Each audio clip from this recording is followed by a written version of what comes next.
Good morning students. आज मैं 7वीं class के बच्चों को साइंस सब्जेक्ट से इकाई 4 भौतिक और रासायनिक परिवर्तन को पढ़ाऊंगी बच्चों। तो चलिए शुरू करते हैं। सबसे पहले बच्चों ये देखिए कि ये क्या है। पिक्चर देखिए आप फटाफट। ये क्या है? ये बलून है ना, छोटा सा बलून था। इसमें हवा भर के हवा भरने पर इसका साइज बड़ा हो गया। अगर हम इसकी हवा निकाल देते हैं तो वापस पहले का छोटा साइज हो जाता है। यानी बलून, छोटे बलून से बड़ा बलून और बड़े बलून से छोटा बलून दोबारा हम प्राप्त कर सकते हैं ना। चलिए ठीक है। सेकंड देखिए, ये लड़की ने बालों को कलर किया है। डिफरेंट कलर्स से अपने बालों को कलर किया है। जो yellow, red, maroon, green colour के बाल हैं और कुछ समय बाद में ये बाल ब्लैक ही हो जाते हैं। यानी ब्लैक हेयर को कलरफुल किया और कलरफुल बाल फिर वापस ब्लैक में बदल जाते हैं। ठीक है ना। अब थर्ड पिक्चर देखिए। ये शक्कर है। शक्कर से शरबत बनाया गया है और शरबत से वापस शक्कर बन जाएगी। कैसे? जब शरबत को हम उबालेंगे तो जितना भी पानी वेपर बन के उड़ जाएगा और शक्कर बर्तन में रह जाएगी। ठीक है ना। नेक्स्ट देखते हैं बच्चों। ये वाटर है यानी पानी है। पानी को हम 0 डिग्री सेंटीग्रेड पर रखेंगे तो ये बर्फ़ बन जाएगी। ठीक है ना। और बर्फ़ को अगर हम रूम टेम्परेचर पर लाएंगे तो ये वापस वाटर बन जाएगा लिक्विड फॉर्म में। और वाटर को अगर हम 100 डिग्री सेंटीग्रेड पर बॉईल करेंगे तो वाटर वेपर बन जाएगी। यानी पानी को हम तीनों रूप में प्राप्त कर सकते हैं। Number 1 solid form, liquid and gas. ठीक है ना। यानी आइस को हम पानी में बदल सकते हैं, पानी को वेपर में बदल सकते हैं, वेपर को पानी में बदल सकते हैं और पानी को फिर में आइस में बदल सकते हैं। हम आइस में बदल सकते हैं। ठीक है। तो आगे देखिए, ये कैंडल है। कैंडल जल रही है और बड़ी सी कैंडल थी, जल रही है। जैसे ही जलती जाती है पिघल कर नीचे कैंडल गिरती जाती है। पिघली हुई कैंडल से हम वापस कैंडल को बना सकते हैं। ठीक है ना। ये चौक रखा है, येलो चौक, रेड चौक और यहाँ चौक का पाउडर भी है। तो चौक से हम पाउडर बना सकते हैं, पाउडर से फिर से चौक बना सकते हैं। कहने का मतलब इसमें क्या है कि एक रूप से दूसरे रूप में बदला जा सकता है। जो भी चीज़ें हैं ये एक रूप से दूसरे रूप में बदली जा सकती हैं। तो जो भी इसकी परिवर्तन आ रहा है, इसमें इनकी दिखावे में परिवर्तन आ रहा है, इसके रूप में परिवर्तन आ रहा है। ऐसा परिवर्तन जो किसी भी चीज़ के रूप में परिवर्तन आता है उन्हें भौतिक परिवर्तन कहते हैं। और हम परिभाषा के रूप में इसको कैसे बोलते हैं? भौतिक परिवर्तन में क्या होता है? पदार्थ का रूप बदल जाता है। जैसे चौक का रूप अलग है लेकिन इसकी पाउडर का रूप अलग है, बहुत बारीक है ना। इसी तरह से आइस का रूप अलग है और अगर आइस से पानी में बदलेंगे तो पानी का रूप अलग है। पानी से अगर हम पानी को गर्म करेंगे, उबालेंगे तो ये वाष्प में बदल जाएगा, तो वाष्प का रूप अलग है गैस फॉर्म में। तो वही कहा है, भौतिक परिवर्तन में पदार्थ का रूप बदल जाता है ना, तथा कोई भी नया पदार्थ नहीं बनता है और पदार्थ की पूर्व स्थिति पुनः प्राप्त की जा सकती है। जैसे चौक से पाउडर बनाना, पाउडर से पुनः चौक का बनना, ये पूर्व स्थिति में पुनः आ सकता है। इसी तरह पानी का गैस में बदलना, वाटर वेपर में बदलना और वाटर वेपर का वापस पानी में बदलना। ठीक है ना बच्चों। तो इसके अलावा भौतिक परिवर्तन की बहुत सारे एग्जाम्पल हैं और जो आप अपने व्यवहारिक जीवन में भी जिन उदाहरणों से परिचित हैं। जैसे मोम का पिघलना, मोम बड़ी सी थी और पिघल करके उसका रूप बदल गया। ठीक है। और पिघली हुई मोम से वापस हम बड़ी मोम बना सकते हैं, कैंडल बना सकते हैं। इसी तरह से बर्फ़ का पिघलना, शक्कर के क्रिस्टल का पाउडर में बदलना, लकड़ी का बुरादी में बदलना, चौक का चौक की पाउडर में बदलना, बालों को कलर करना, रबर बैंड को खींचना, गुब्बारे में हवा भरना, ऐसे बहुत सारे उदाहरण हैं। ठीक है ना। चलिए नेक्स्ट देखिए पिक्चर। ये क्या है? ये किसकी पिक्चर है? ये दूध रखा हुआ है ना, दूध। दूध से दही का बनना, क्या दूध से दही बनता है और दही से दूध बनाया जा सकता है? नहीं। यानी दूध पुरानी अवस्था में एक बार दही जमने के बाद अपनी पूर्व अवस्था में नहीं आ सकता है। इसी तरह से ये लाल टमाटर रखे, हरे टमाटर रखे, हरे टमाटर लाल हो जाते हैं, क्या लाल टमाटर दोबारा हरे हो सकते हैं? नहीं, कभी नहीं हो सकते हैं।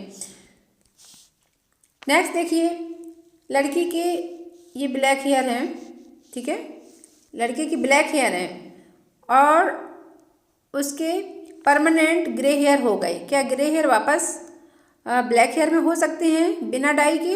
नहीं हो सकते, ये परमानेंट परिवर्तन है। तो ऐसा परिवर्तन, ये सब परिवर्तन रासायनिक परिवर्तन है। कौन से परिवर्तन है? रासायनिक। यानी रासायनिक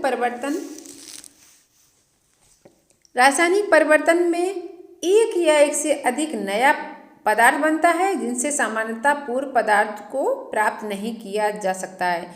हम अपने शब्दों में बोल सकते हैं, रासायनिक परिवर्तन वो परिवर्तन होते हैं जो अपनी पूर्व स्थिति में नहीं आ सकते हैं, अपनी पूर्व स्थिति में नहीं आ सकते हैं। जैसे दूध से दही का बनना, दही वापस अब दूध में नहीं बदल सकता है। इसी तरह से हरे टमाटर लाल टमाटर में बदल जाते हैं और लाल टमाटर हरे वापस नहीं हो सकते हैं। काले बाल अगर एक बार परमानेंटली सफ़ेद यानी ग्रे हो जाते हैं तो वो वापस फिर काले नहीं होते हैं। बस थोड़े समय के लिए काले तो कर सकते हैं हेयर डाई लगा करके, लेकिन परमानेंटली वो काले कभी नहीं हो सकते हैं। तो ये सब परिवर्तन रासायनिक परिवर्तन है।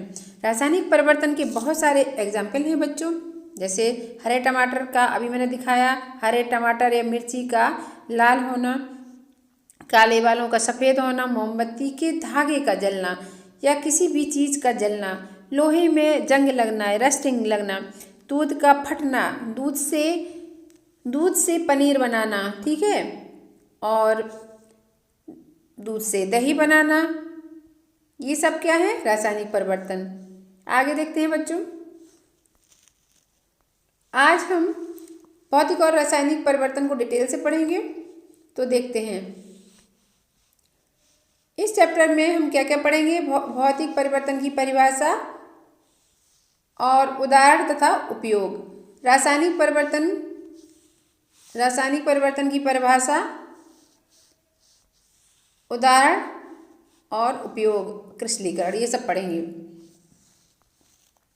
चलिए शुरू करते हैं बच्चों। दैनिक जीवन में हम अपने आसपास में बहुत सारे परिवर्तन देखते हैं। उदाहरण के लिए माँ आपसे शरबत बनाने के लिए पानी में शक्कर घोलने के लिए कहती है। शक्कर का बनना यानी शक्कर का विलयन बनना एक परिवर्तन है, बदलाव है ना। इसी प्रकार दूध से दही जमना एक परिवर्तन है। परिवर्तन मीन्स बदलाव। कभी कभी दूध खट्टा भी हो जाता है, तो ये भी दूध का खट्टा होना भी एक परिवर्तन है, बदलाव है। खींचा हुआ रबर बैंड किस परिवर्तन को प्रदर्शित करता है, ये आप बताएंगे। व्यापक रूप से परिवर्तन दो प्रकार के होते हैं। परिवर्तन कितने प्रकार के होते हैं? दो प्रकार के। नंबर एक, भौतिक परिवर्तन यानी उसके दिखावे में जो परिवर्तन बदलाव होता है उसे भौतिक परिवर्तन कहते हैं। जो इंटरनली उसकी परिवर्तन चेंजिंग होती है उसे केमिकल परिवर्तन कहते हैं, ठीक है ना।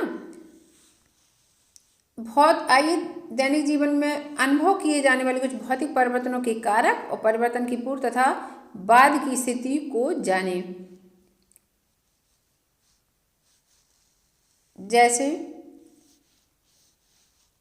ये दिया है, पदार्थ या वस्तु कारक स्थिति, परिवर्तनकारी कारक या परिवर्तन के पहले की स्थिति और परिवर्तन के बाद की स्थिति। जैसे मोम के बारे में कहा है, मोम को जब ऊष्मा मिलती है, गर्माहट मिलती है, ताप मिलता है तो क्या होता है? तो ठोस अवस्था से द्रव अवस्था में बदल जाती है ना। ठोस अवस्था से द्रव अवस्था में बदल जाती है। और जल है, जल को अगर हम फ्रीज में रख देते हैं, फ्रीजर में रख देते हैं तो ये द्रव अवस्था से ठोस अवस्था में बदल जाता है।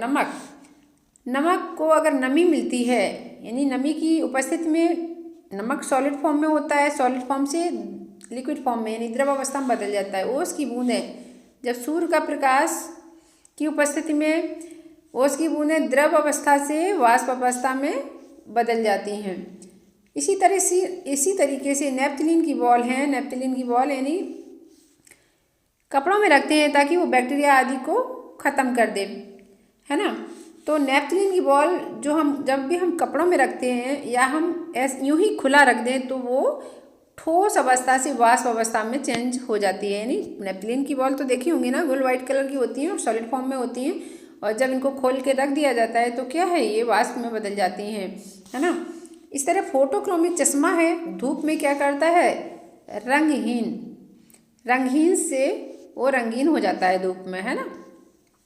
तो उपरोक्त के अतिरिक्त कुछ और भौतिक परिवर्तनों को अपने मित्र या अभिभावकों एवं शिक्षक से चर्चा करके लिखिए। आगे देखते हैं बच्चों क्या है। ये तो भौतिक परिवर्तन है, इसके क्रियाकलाप बहुत सारे हैं, वही है इसमें क्या क्या है, इसमें भौतिक परिवर्तन है और बहुत सारे क्रियाकलाप हैं, एक्टिविटीज़ हैं बहुत सारी। इसी तरह से रासायनिक परिवर्तन, उस पर आधारित बहुत सारी एक्टिविटीज़ हैं, और इस चैप्टर में बहुत कोई कठिन चीज़ नहीं है, ठीक है ना। अब एक्टिविटी में क्या करते हैं, इसमें 2 चम्मच नमक लिया है और 1 कटोरी में थोड़ा पानी लेकर उसमें नमक को घोलते हैं, है ना। अब इस घोल को तब तक गर्म करें जब तक कि सारा पानी वाष्पित ना हो जाए, वाष्पित मतलब उड़ ना जाए। क्या दिखाई देता है, बीकर की तली में सफ़ेद पदार्थ दिखाई देता है, यह क्या है पदार्थ, नमक।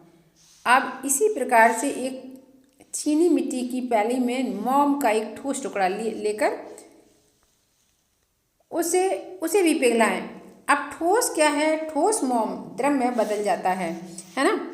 जो अभी मैंने बताया था कि जलती हुई मोमबत्ती जो है क्या है, पहले भी लिक्विड में बदलती है, इसके बाद में लिक्विड से सॉलिड में बदल जाती है। चलिए आगे देखते हैं। अब क्या है, प्याली को ज्वाला से हटाकर कुछ देर रखा रहने दें। हम देखते हैं कि मोमबत्ती ठोस अवस्था में बदलने लगती है। जब तक मोमबत्ती को लैंप के ऊपर रखा जाता है तब तक वो लिक्विड फॉर्म में रहती है, और जैसे ही हटा लेने पर टेम्परेचर कम होता है तो वो वापस सॉलिड अवस्था में बदल जाती है। यही तो भौतिक परिवर्तन है। ऊपर की दोनों उदाहरणों में क्या कोई नया पदार्थ बन रहा है, यानी जब भी आपने नमक के सॉल्यूशन को गैस पर रखकर उबाला था तो क्या हुआ था भाई, नमक पानी में घोला और फिर पानी को जलाया तो फिर वापस नमक बन गया, कोई नया पदार्थ नहीं बना, नमक से नमक ही फिर वापस बन गया। इसी तरह से मोम पिघलने के बाद फिर मोम जो सॉलिड फॉर्म से पिघलना शुरू किया था, लिक्विड बन के फिर वापस सॉलिड फॉर्म में बन गई, ये भौतिक परिवर्तन है। आपने देखा इन सभी परिवर्तनों में कोई भी नया पदार्थ भी नहीं बना, है ना, तथा पदार्थ के अणुओं की संरचना में भी कोई परिवर्तन नहीं होता है। परिवर्तनकारी हटा लेने के बाद वस्तु पुनः अपनी पूर्व स्थिति में पहले की अवस्था में आ जाती है। अब भौतिक परिवर्तन की परिभाषा देख लेते हैं बच्चों। भौतिक परिवर्तन में पदार्थ का रूप बदल जाता है, यानी क्या हम रूप ही तो देखते हैं, रूप बदल जाता है परंतु कोई नया पदार्थ नहीं बनता है। और भौतिक परिवर्तन के बाद में सामान्यतः पदार्थ की पूर्व स्थिति पुनः प्राप्त की जा सकती है ना। अब रासायनिक परिवर्तन, आई थिंक बच्चों आपको भौतिक परिवर्तन तो अच्छे समझ में आ गया होगा। अब नेक्स्ट जो है रासायनिक परिवर्तन, रासायनिक परिवर्तन को देखेंगे। रासायनिक परिवर्तन क्या है, आइए दैनिक जीवन में अनुभव किए जाने वाले कुछ रासायनिक परिवर्तनों के कारक परिवर्तन के पहले की तथा बाद की स्थिति को जानें। कागज, जैसे इसमें कुछ चीज़ें दी हैं और इसमें परिवर्तन देखे गए हैं, रासायनिक यानी केमिकल चेंजेस देखे गए हैं, जो जैसे कि देखते हैं। नंबर 1 में क्या है, कागज है। सोचो बच्चों, कागज तो आपने जलाया ही होगा, है ना। क्या है, कागज ज्वाला से संपर्क में क्या होता है, कागज को आप जब जलाते हैं, कागज किस रंग का होता है, सफ़ेद रंग का। जलने के बाद कैसा हो जाता है, काला, ठीक। अब कागज जल के काला हो गया है, राख बन गया है, तो वापस आप कागज की सफ़ेद रूप में परिवर्तित कर सकते हैं, नहीं कर सकते हैं। तो ये क्या है, रासायनिक परिवर्तन। रासायनिक परिवर्तन ऐसा परिवर्तन होता है जो पूर्व अवस्था में नहीं आ सकता और एक नया पदार्थ बनता है। रासायनिक परिवर्तन में क्या है, रासायनिक परिवर्तन में एक या एक से अधिक नए पदार्थ बनते हैं और इस परिवर्तन में पदार्थ पूर्व अवस्था को प्राप्त नहीं कर सकता है ना। अब जैसे शक्कर है, अब शक्कर में क्या है बच्चों, शक्कर में दूसरा परिवर्तन है शक्कर का परिवर्तन। शक्कर को हम गर्म करते हैं बर्नर पर रख के। शक्कर कैसी होती है, सफ़ेद, है ना, लेकिन जलने पर कैसी हो जाती है, भूरी हो जाती है ना। अब भूरी शुगर वापस सफ़ेद रूप में नहीं आ सकती है। चूने का ताज़ा पानी, फूंक मारना, परिवर्तन क्या है, फूंक मारना, है ना। चूने का पानी जो है पहले कैसा था, रंगहीन, लेकिन फूंक मारने पर दूधिया हो गया। क्योंकि हमारे दूधिया क्यों हो गया, क्योंकि हमारी फूंक में कार्बन डाइऑक्साइड गैस थी और कार्बन डाइऑक्साइड गैस ने चूने के पानी को दूधिया बना दिया। चलिए स्टार्च, नेक्स्ट परिवर्तन है स्टार्च या मंडे की बात। स्टार्च में आयोडीन, जब स्टार्च को जब आयोडीन विलयन में डाला तो सफ़ेद से नीला कलर हो गया, है ना। स्टार्च का कैसा कलर हो गया, नीला। अब हल्दी है, जैसे हल्दी इंडिकेटर का काम करती है, सूचक का कार्य करती है। जब हम हल्दी में साबुन मिलाते हैं, हल्दी का कलर कैसा होता है, पीला, लेकिन साबुन मिलाने पर लाल हो जाता है, ठीक है। तो ये भी रासायनिक परिवर्तन है। आगे देखते हैं बच्चों, कुछ और रासायनिक परिवर्तनों को अपने मित्रों या अभिभावकों या शिक्षकों से चर्चा कीजिए। नेक्स्ट क्रियाकलाप में भी हम देख लेते हैं, ये रासायनिक परिवर्तन की एक्टिविटीज़ चल रही है। तो नेक्स्ट परिवर्तन में क्या है, रासायनिक परिवर्तन का नेक्स्ट एक्टिविटी है मैग्नीशियम की पतली पट्टी या फीता अथवा तार का टुकड़ा लीजिए। इसके एक सिरे को मोमबत्ती की लौ के पास ले जाइए। यह श्वेत प्रकाश देता हुआ जलने लगेगा और पूरा जलने के बाद सफ़ेद रंग का पाउडर शेष बच जाता है। क्या यह सफ़ेद पाउडर मैग्नीशियम के फीते जैसा लगता है? देखिए बच्चों, मैग्नीशियम का रिबन तो आई थिंक आपने देखा नहीं होगा, लेकिन सिर्फ ये एक्टिविटी लिखी है तो आप इसको समझ लें कि मैग्नीशियम का एक फीता है अथवा तार का टुकड़ा है। उसको मोमबत्ती की लौ से जलाने पर वह श्वेत प्रकाश देता है। मैग्नीशियम का जो रिबन है वो जलने पर श्वेत प्रकाश देता है और जलने लगता है। पूरा जलने के बाद सफ़ेद रंग का पाउडर शेष बच जाता है, यानी मैग्नीशियम का जो रिबन है जलने के बाद सफ़ेद पाउडर में बदल जाता है। अब क्वेश्चन ये है, क्या सफ़ेद पाउडर मैग्नीशियम के रिबन जैसा लगता है या मैग्नीशियम के रिबन में परिवर्तित हो जाता है? नहीं। तो यही तो रासायनिक परिवर्तन है, और क्या। अपनी पदार्थ अपनी पूरा स्थिति में नहीं आ पाता है, इसमें पहले जैसा नहीं हो सकता है। यह एक नया पदार्थ है, कहने का मतलब जो सफ़ेद पाउडर जल के रिबन, मैग्नीशियम की रिबन जल के सफ़ेद पाउडर बना था, वो एक नया पदार्थ है ना, वही नया पदार्थ। यह परिवर्तन रासायनिक परिवर्तन। इस परिवर्तन को निम्न समीकरण के द्वारा दिखाया जा सकता है। जैसे मैग्नीशियम Mg+ ऑक्सीजन की उपस्थिति में ही कोई चीज़ जलती है, तो मैग्नीशियम ने ऑक्सीजन से क्रिया की तो क्या बन गया, मैग्नीशियम ऑक्साइड बन गया, ये नया पदार्थ बन गया, ठीक है। इस पाउडर का उपयोग क्या है, जब इस पाउडर को गर्म जल में घोलते हैं तो पुनः एक रासायनिक परिवर्तन होता है, जिसमें मैग्नीशियम जल में घुलकर मैग्नीशियम हाइड्रॉक्साइड नाम का एक नया पदार्थ बनाता है। यह विलयन लाल लिटमस को नीला कर देता है, अतः इसका विलयन क्षारीय होता है। अब वो एसिड बेस एंड सॉल्ट में चले जाइए कि जो वो होता है लिटमस पेपर होता है, जो क्या है, यह विलयन जो क्षारीय विलयन होता है उसको लाल लिटमस पेपर को नीला कर देता है, यानी क्षारीय विलयन जो होता है लाल लिटमस पेपर को नीला कर देता है।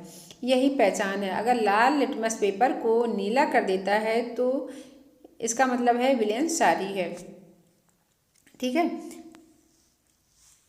ये सूत्र के द्वारा बताया गया मैग्नीशियम ऑक्साइड रिबन के जलने पर बनता है। मैग्नीशियम ऑक्साइड रिबन के जलने पर बनता है, सफ़ेद पाउडर है ना, वो मैग्नीशियम ऑक्साइड ही था।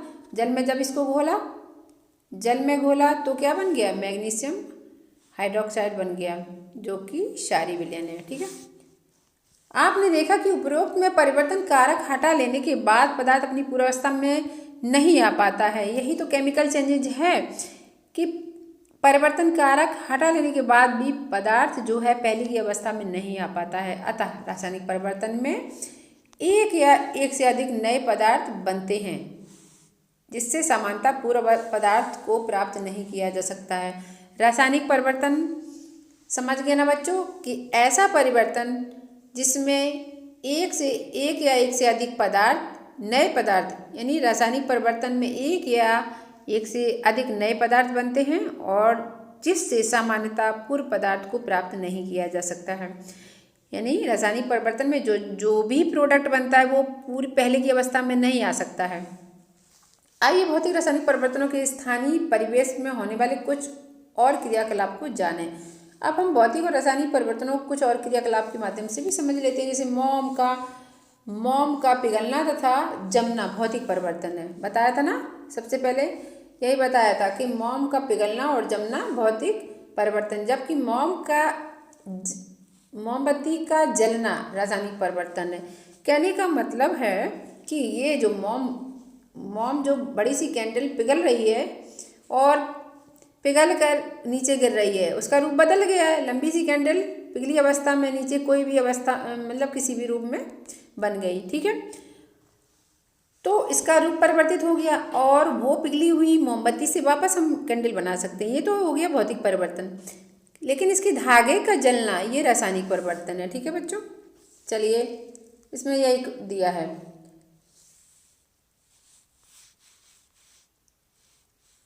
आगे देखिए क्या है, आगे का जो परिवर्तन दिया है, आगे का परिवर्तन दिया है कि नेक्स्ट एक्टिविटी है ग्लूकोज का जल में घुलना भौतिक परिवर्तन है। जबकि चूना जो पत्थर वाला चूना होता है वो जल में घुलना एक रासायनिक परिवर्तन है, ठीक है। देखा होगा आपने कि चलिए हम एक्टिविटी के डिटेल में पढ़ते हैं। आधा बीकर पानी लीजिए, उसमें 3-4 चम्मच ग्लूकोज डालें और उसको चम्मच से हिलाएं। आप देखेंगे कि ग्लूकोज घुल गया। बीकर की तली हाथ से छूने पर ठंडी लगती है ना।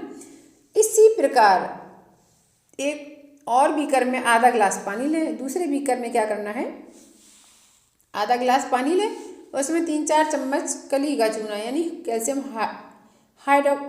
ऑक्साइड डालें। चम्मच से हिलाने पर कली का चूना घुल जाता है और बीकर की तली छूने पर गर्म भी हो जाती है। आपने तो देखा होगा दिवाली में अक्सर कर घरों में वाइट वॉश होता है और पत्थर का चूना गलाया जाता है किसी भी मिट्टी के बर्तन में। तो पत्थर का चूना गलाने पर उसमें बहुत तेज़ी से बबल्स और एकदम गर्माहट सी निकलती है। उसमें ऐसा रिएक्शन होता है कि एकदम पूरा जो भी चूना घुलता है वो गर्म हो जाता है। तो वो एक केमिकल चेंजेज है, रासायनिक परिवर्तन है।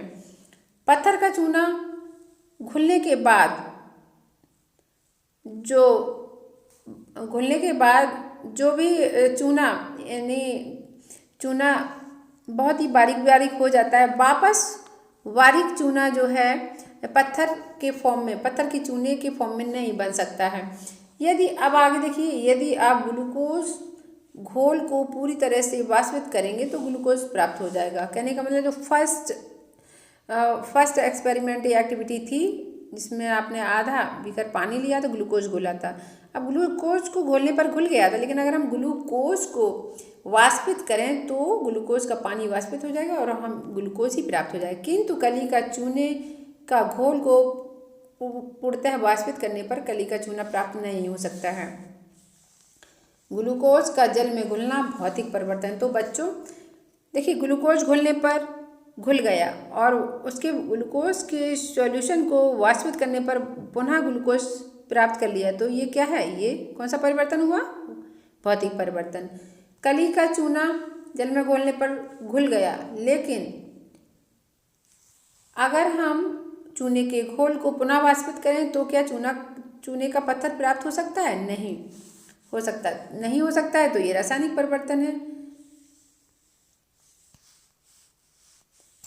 ग्लूकोज प्लस जल, ग्लूकोज का शरबत प्लस ऊर्जा का शोषण, यानी हमारा बर्तन ठंडा हो रहा था तो ये ऊर्जा का शोषण हुआ। कली का चूना जल में घोला, चूने का पानी कैल्शियम हाइड्रोक्साइड बना और ऊर्जा का छिपड़, ऊर्जा निकलती है इसमें। अब नेक्स्ट एक्टिविटी है फिटकरी के रवे क्रिस्टल का बढ़ना, भौतिक परिवर्तन। जबकि चने के बीज का पौधे में बढ़ना ये रासायनिक परिवर्तन है। देखते हैं बच्चों आगे।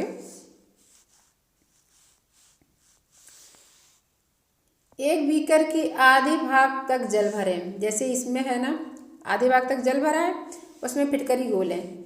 जब घुलना बंद हो जाए, जब आधा बीकर पानी लेंगे और फिटकरी डालेंगे, फिटकरी को घोलेंगे और घुलना बंद हो जाए तब इसको गरम करेंगे।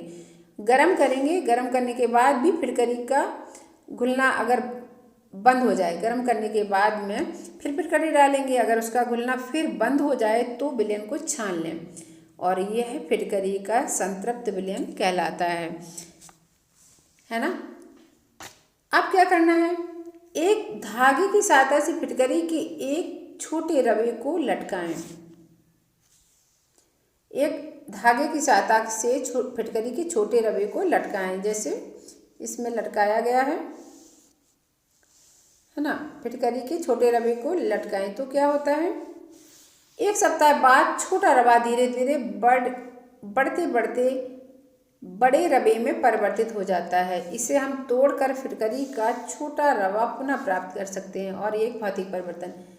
कहने का मतलब है कि अब ऐसा परिवर्तन जिसको दोबारा पूर्व इस परिवर्तन के बाद पुनः स्थिति में प्राप्त कर लें तो वो भौतिक परिवर्तन होता है।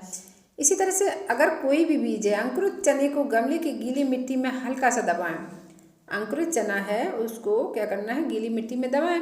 कुछ दिनों बाद अंकुरित चने में एक छोटा सा पौधा बन जाता है। तो ये कौन सा परिवर्तन बच्चों बताइए, क्या वो छोटा पौधा तुरंत ही पुनः बीज में बदल सकता है? नहीं। तो ऐसा परिवर्तन रासायनिक परिवर्तन कहलाता है, क्योंकि इस पौधे में हम पुनः अंकुरित चना प्राप्त नहीं कर सकते हैं, है ना। तो ये कौन सा परिवर्तन हुआ, रासायनिक परिवर्तन। नेक्स्ट एक्टिविटी या क्रियाकलाप के माध्यम से देखेंगे क्या है। एक टीन, ये तो आपने अवश्य देखा होगा कि गर्म जल से भरे डिब्बे पर ठंडा पानी डालना भौतिक परिवर्तन है, जबकि सोडियम पर ठंडे पानी की क्रिया रासायनिक परिवर्तन है। कहने का मतलब एक कोई भी टीन है उसमें पानी उबालिए, ठीक है, और इसके बाद में क्या करना है, उसके बाद में उसका ढक्कन बंद कर दीजिए। आधा टीन पानी लेकर के उसको अच्छे से गर्म कीजिए और इसके बाद वो डिब्बा बंद कर दीजिए। बंद करने के बाद उसके ऊपर डिब्बे के ऊपर ठंडा पानी डालें। तो ठंडा पानी डालने से क्या होगा कि डिब्बा इधर उधर से पिचक जाता है। जैसे यहाँ पर है, ये टीन है, कोई डिब्बा है, इसमें आधा डिब्बा पानी भरकर उसको गर्म किया और उसके बाद में उस ढक्कन को बंद करके उसके ऊपर ठंडा पानी डाला। ठंडा पानी डालने पर तो इस तरह से डिब्बा पिचक जाता है ना। तो इसका ये डिब्बा अच्छे मतलब सही फॉर्म में था, लेकिन क्रियाकलाप के माध्यम से डिब्बा का रूप बदल गया, है ना। तो ये कौन सा परिवर्तन है, भौतिक परिवर्तन है। हाँ, इस डिब्बे में ये डिब्बा जो है पिचका हुआ डिब्बा वापस इस डिब्बे के फॉर्म में आ सकता है। अगर हम इसके ढक्कन खोल देंगे तो उसकी जो भी है वाष्प है जो निकल जाएगी और वापस डिब्बा उसी फॉर्म में आ जाएगा। ढक्कन खोल कर अंदर से ठोक पीट कर कुछ सीमा तक डिब्बे को पूरी स्थिति में लाया जा सकता है। अब सोडियम का छोटा सा टुकड़ा फिल्टर पेपर पर रखेंगे। इसे तो बच्चों आपने देखा नहीं होगा, सोडियम का टुकड़ा, क्योंकि ये बहुत ही ज्वलनशील होता है। मिट्टी के तेल में इसको रखा जाता है, क्योंकि पानी से क्रिया करके ये पानी से बहुत तीव्र क्रिया करता है, इसलिए इसको मतलब सोडियम का एक बहुत छोटा टुकड़ा फिल्टर पेपर पर रख लें। इससे चिमटी की सहायता से जल से भरे बीकर में डालें। ये जैसे क्या होता है, अब हम देखेंगे क्या ठोक पीट कर सोडियम के टुकड़े को पुनः प्राप्त किया जा सकता है? नहीं, वह तो क्रिया करके पूर्णतः खुल जाता है। सोडियम का टुकड़ा जो है जल में डालने पर घुल जाता है और क्रिया करता है। तो वह तो क्रिया करके पूर्णतः जल में घुल जाता है और नया पदार्थ बनाता है। रासायनिक क्रिया है। रासायनिक क्रिया में वही तो होता है कि रासायनिक परिवर्तन के उपरांत एक नया पदार्थ बनता है और वह पदार्थ अपनी पूर्व स्थिति में नहीं आ सकता है। अब आगे देखते हैं बच्चों, प्रथम स्थिति में वायु दाब। अब इस डिब्बे के बारे में बता दिया उन्होंने फिर से। प्रथम स्थिति में क्या हुआ? प्रथम स्थिति में वायु दाब के कारण डिब्बा पिचक जाता है। बाहर का एटमॉस्फेरिक जो प्रेशर ज़्यादा होता है, अंदर का कम होता है, इसलिए डिब्बा पिचक जाता है। जबकि दूसरी स्थिति में सोडियम जल से क्रिया करके नए पदार्थ के रूप में हाइड्रोजन गैस निकालता है और सोडियम हाइड्रोक्साइड बनता है। जैसे सोडियम जल में घोला तो सोडियम की जल से क्रिया हुई, क्या बन गया? NaOH बन गया, सोडियम हाइड्रोक्साइड बन गया और हाइड्रोजन गैस निकल गई। आगे देखते हैं बच्चों, आगे भी क्रियाकलाप है। एक साधारण सी क्रियाकलाप है। चीनी का जल में बना शरबत मीठा होता है। आप जानते हैं ना शरबत कैसा होता है? बच्चों बताइए, शरबत कैसा होता है? टेस्ट में मीठा होता है ना। तो बस उसी शरबत की बात हो रही है यहाँ पर।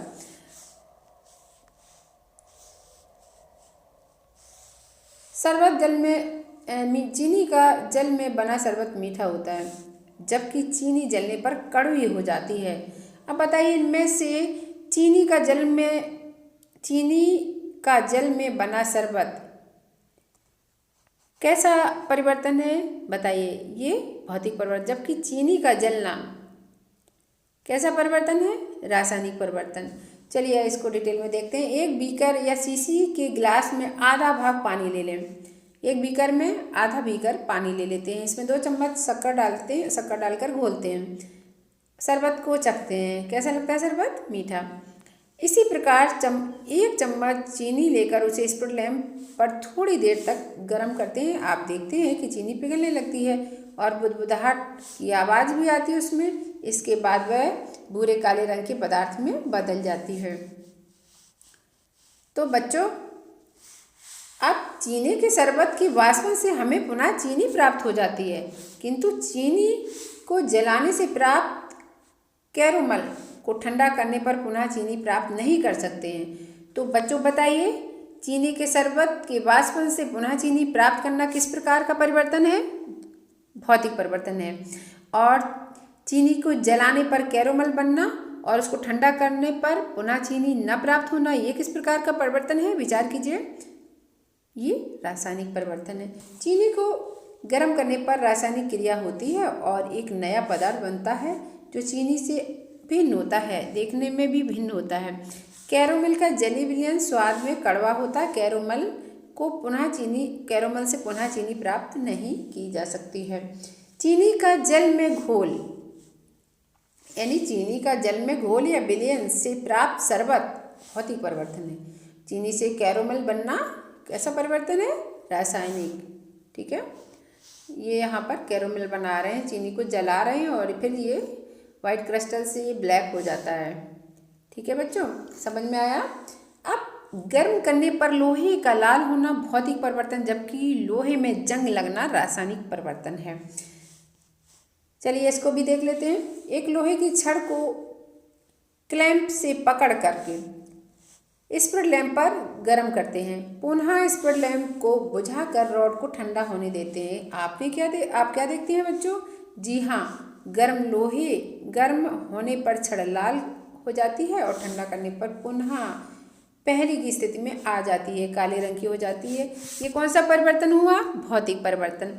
अब देखते हैं, लोहे के साफ तवे पर थोड़ा जल डाल दें। 1 दिन बाद देखते हैं क्या, ये तो घर में आपने देखा ही होगा, लोहे का तवा घर में रोटी बनाने में यूज किया जाता है। लोहे की तवे को साफ करने के बाद भी उसमें नमी होने के कारण उसमें रस्ट लग जाती है ना? ठीक है ना? तो जल वाले स्थान पर भूरे रंग का पदार्थ जमा हो जाता है। जो तवा है, जल वाले स्थान पर जहाँ पर नमी होती है वहाँ पर क्या होता है? भूरे रंग का पदार्थ जमा हो जाता है, इसे जंग कहते हैं। लोहे पर जंग लगना कहते हैं और इसे एक साफ सफ़ेद कपड़े से पोंछने पर जंग कपड़े पर भूरे रंग का स्पष्ट रूप से दिखाई देता है। यानी साफ कपड़े से अगर हम तवे को साफ करेंगे तो कपड़ा भी उसी जंग के कलर का हो जाता है ना, स्पष्ट रूप से भूरे रंग का दिखाई देता है। जंग में पुनः लोहा जटिल प्रक्रियाओं द्वारा ही बनाया जा सकता है। जंग से पुनः लोहा जटिल प्रक्रियाओं द्वारा बनाया जा सकता है, इसलिए कबाड़ी वाले जंग लगी वस्तुओं को बहुत कम दाम से आंकते हैं, मतलब बहुत सस्ती लेते हैं। और जंग से लोहा धीरे धीरे खराब भी हो जाता है, ख़त्म भी हो जाता है। देखिए, लोहा ने ऑक्सीजन से क्रिया करी, लोहा प्लस ऑक्सीजन प्लस जल क्या बन गया? Iron oxide. जंग का रासायनिक सूत्र है आयरन ऑक्साइड। अब भौतिक तथा रासायनिक परिवर्तन में अंतर देख लेते हैं बच्चों। भौतिक और रासायनिक परिवर्तन में क्या क्या अंतर है? अभी आपको भौतिक परिवर्तन की परिभाषा और उसके उदाहरण, रासायनिक परिवर्तन की परिभाषा तथा उसके उदाहरण अच्छे से समझा दिए। अब आप परिवर्तन उनमें उनके बीच जो परिवर्तन में अंतर को स्पष्ट इजीली कर लेंगे, आराम से कर लेंगे बिना किसी कठिनाई के। तो भौतिक परिवर्तन में क्या है? नंबर एक क्या है? नंबर एक है वह परिवर्तन जिसमें परिवर्तन के पश्चात पदार्थ को पुनः पूर्वावस्था में प्राप्त किया जा सकता है ना। जैसे जल से बर्फ बनना और बर्फ से जल का बनना, जल से वाष्प बनना। वह परिवर्तन जिसमें परिवर्तन के पश्चात पदार्थ को पुनः अवस्था में आसानी से प्राप्त नहीं किया जा सकता है, ठीक है, ये रासायनिक परिवर्तन है। भौतिक परिवर्तन में देखिए, परिवर्तन के पश्चात कोई नया पदार्थ नहीं बनता है, जबकि रासायनिक परिवर्तन में परिवर्तन के पश्चात नया पदार्थ बनता है। भौतिक परिवर्तन में देखिए, यह परिवर्तन अस्थायी होता है, रासायनिक परिवर्तन स्थायी होता है। भौतिक परिवर्तन के पश्चात पदार्थ की भौतिक गुणों में यानी अवस्था में, रंग में परिवर्तन हो जाता है, संभव है, किंतु रासायनिक गुणों में नहीं। अब रासायनिक परिवर्तन में परिवर्तन के पश्चात पदार्थ के भौतिक तथा रासायनिक गुणों में परिवर्तन, रासायनिक गुण बदल जाते हैं। रासायनिक परिवर्तन में क्या है? परिवर्तन के बाद में पदार्थ के भौतिक तथा रासायनिक दोनों गुण बदल जाते हैं। भौतिक परिवर्तन सामान्यतः उत्क्रमणीय होते हैं, रासायनिक परिवर्तन सामान्यतः अनुत्क्रमणीय होते हैं। रासायनिक परिवर्तन कैसे हैं? पुनः अपनी पूर्व अवस्था में नहीं आ सकते हैं, इसलिए इन्हें अनुत्क्रमणीय बोला है। अब देखिए बच्चों, ये भौतिक रासायनिक परिवर्तन में अंतर हो गए। अब नेक्स्ट पॉइंट है क्रिस्टलीकरण। क्रिस्टलीकरण क्या होता है देख लेते हैं, ठीक है।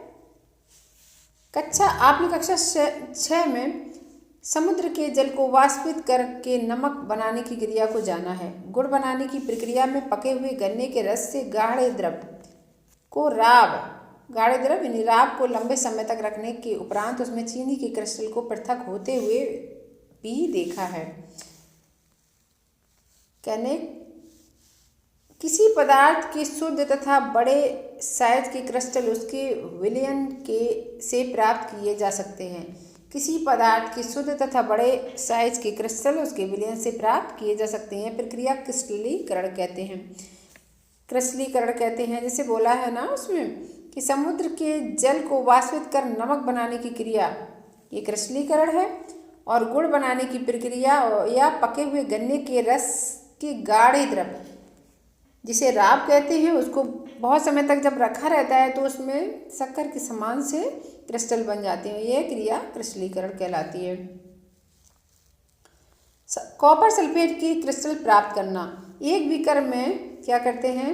एक बीकर में लगभग 1 कप पानी लें, ठीक है। इसमें 1 बूंद सल्फ्यूरिक अम्ल भी डालें। जल को गर्म करें। जब यह उबलना प्रारंभ कर दे जल, तो उसमें कॉपर सल्फेट का चूर्ण डालते जाएं और चम्मच की सहायता से घोलते जाएं। जब घुलना बंद हो जाए तो एक अन्य बीकर में विलयन को फिल्टर पेपर से छान लें। कहने का मतलब एक बीकर में लगभग 1 कप पानी लें और उसमें कुछ बूंदें सल्फ्यूरिक एसिड की डालें। जल को गर्म करें। जब यह उबलना शुरू हो जाए, प्रारंभ हो जाए, तो उसमें कॉपर सल्फेट का चूर्ण डालते जाएं और चम्मच की सहायता से घोलते जाएं। जब घुलना बंद हो जाए तो एक अन्य बीकर में विलयन को फिल्टर पेपर से छान लें। बीकर को स्थिर स्थान पर रख दें। ध्यान रहे कि वो हिले डुले नहीं। कुछ समय या दिन के बाद आपको कॉपर सल्फेट के क्रिस्टल बीकर में दिखाई देंगे। अब इसमें देखिए बच्चों,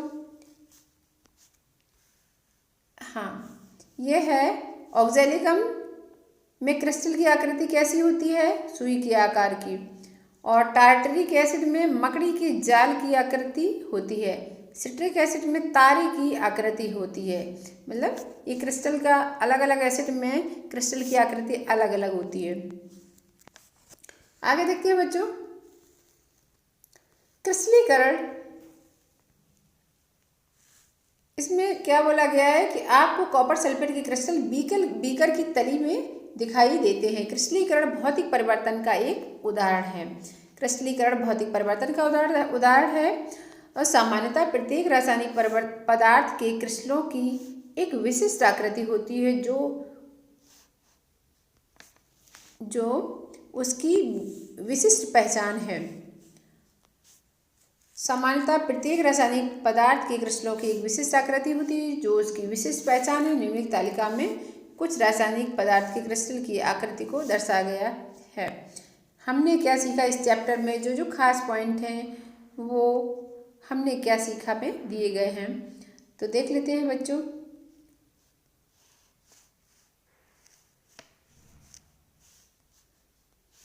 नंबर 1, भौतिक परिवर्तन में पदार्थ के भौतिक गुण जैसे आकार, साइज, अवस्था, ठोस, द्रव, गैस, रंग आदि में परिवर्तन होता है। रासायनिक परिवर्तन में एक या एक से अधिक नए पदार्थ बनते हैं। नेक्स्ट पॉइंट है, भौतिक परिवर्तन में कोई नया पदार्थ नहीं बनता है। भौतिक परिवर्तन सामान्यतः उत्क्रमणीय होता है, यानी अपनी पूर्व स्थिति में प्राप्त हो सकता है। जिस पदार्थ में परिवर्तन हुआ है वो पदार्थ पुनः अवस्था में प्राप्त हो सकता है, अपनी पुनः पहले की अवस्था में आ सकता है। रासायनिक परिवर्तन में क्या होता है? रासायनिक परिवर्तन में मूल पदार्थ को पुनः आसानी से प्राप्त नहीं किया जा सकता है। भौतिक परिवर्तन में पदार्थ की आणविक संरचना में परिवर्तन नहीं होता है, जबकि रासायनिक परिवर्तन में पदार्थ की आणविक संरचना में परिवर्तन होता है। क्रिस्टल का आकार किसी पदार्थ का विशिष्ट गुण होता है, यानी अलग अलग पदार्थों में के क्रिस्टल अलग अलग शेप के होते हैं। क्रिस्टल किसी पदार्थ का शुद्धतम रूप होता है, यानी शुद्ध रूप होता है। तो बच्चों, ये चैप्टर यहीं पर ख़त्म होता है और आई थिंक आपको समझ में आया होगा। अगर समझ में आया है तो इसे लाइक करें, शेयर करें, नए हैं तो सब्सक्राइब करें। तब तक के लिए बाय बच्चों। अगली वीडियो में मैं इसी चैप्टर के अभ्यास प्रश्न लेकर आऊँगी। ओके, बाय बच्चों।